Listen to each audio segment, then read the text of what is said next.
Hi traders, and welcome to this Pepperstone presentation on trading with leverage. One of the biggest advantages of trading markets is the leverage that is available to traders, and today we'll cover some of these advantages and the risks.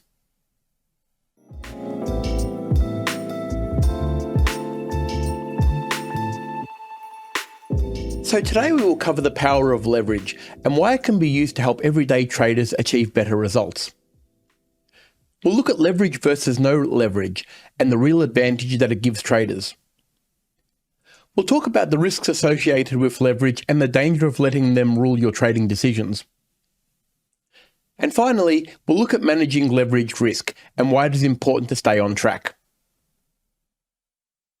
Traders using leverage have a distinct advantage over traders that don't because of the amount of contracts or shares that they can control and benefit from with the same market movement. This of course means that a trader can hold larger positions than their account size would normally allow. This has its dangers, but when used correctly, leverage can be one of the most effective tools a trader can use. Let's first look at a common leverage amount of 100 to 1. You can see in the example on the screen that a trader only needs to provide $1,000 in their account to have access to the market exposure of $100,000, with the broker providing the other 99%. Now, of course, this will completely max out the account, and any market move against the trader will put them in a margin call, but this example is simply to illustrate what is possible. You can see in the example that the trader only needs to provide $500 in their trading account to have access to a market exposure of $100,000, with the broker providing the other 99.5%.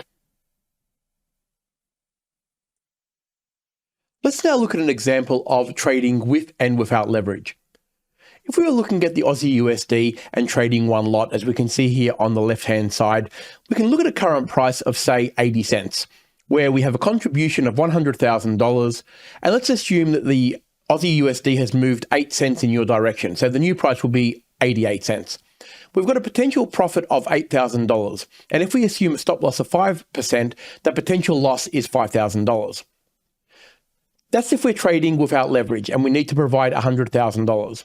If we're using leverage, that very same trade with the same parameters can require a contribution of only $7,000. So we're long the same, one lot, we've got a current price of 80 cents, the new price is 88 cents, our potential profit is $8,000 as it was on this side, and the stop loss is 5% as well. So we've still got the same potential loss. The only difference is we've got $93,000 that we didn't need to provide in order to place our trade.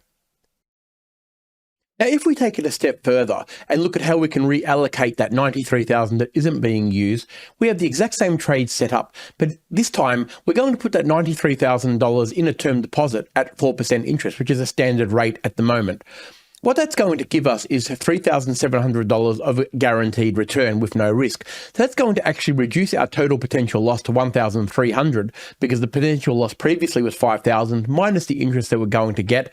And we've still got a total potential profit of $11,700, which is actually the interest on top of what we were looking at previously.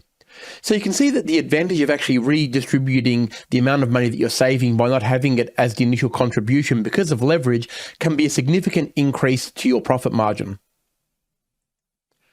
Now let's look at the risks of using leverage. If you're incorrect about the trade direction, just like your gains, your losses will be magnified. This can be a trap for traders who aren't used to working with leverage, as it is very easy to only focus on the positives and not allow for things that can work against you. Having more available funds to trade can lead to overexposure that would not otherwise be possible. Traders can often find themselves trading a lot more positions at the same time than they otherwise would if they didn't have the funding constraints. It is very important to only place quality trades that you would normally put on, rather than using the leverage to overexpose yourself to more trades. Just because you can, it doesn't mean you should. The attraction of bigger returns can sometimes blind traders into taking more risk on setups than they would normally. It is very important to stick with the risk parameters that you would normally apply, and not increase your trade size to the extent that it would need to bring stop losses closer in order to stay in the trade, as this will affect your trade plan. If you're adjusting your stop loss levels because the position size is too big, you shouldn't be placing that trade. Now let's talk about managing risk. A strategy that you can use to manage leverage risk is to reduce your normal risk parameters. As an example, let's say that you have $10,000 in your trading account and you would normally risk 1% of your account per trade, which is $100. If you use leverage at 10 to 1, you're effectively trading on the basis that you can trade up to $100,000. Rather than using 1% of that $100,000 as risk per trade, you can reduce this amount, as an example, to 0.5%.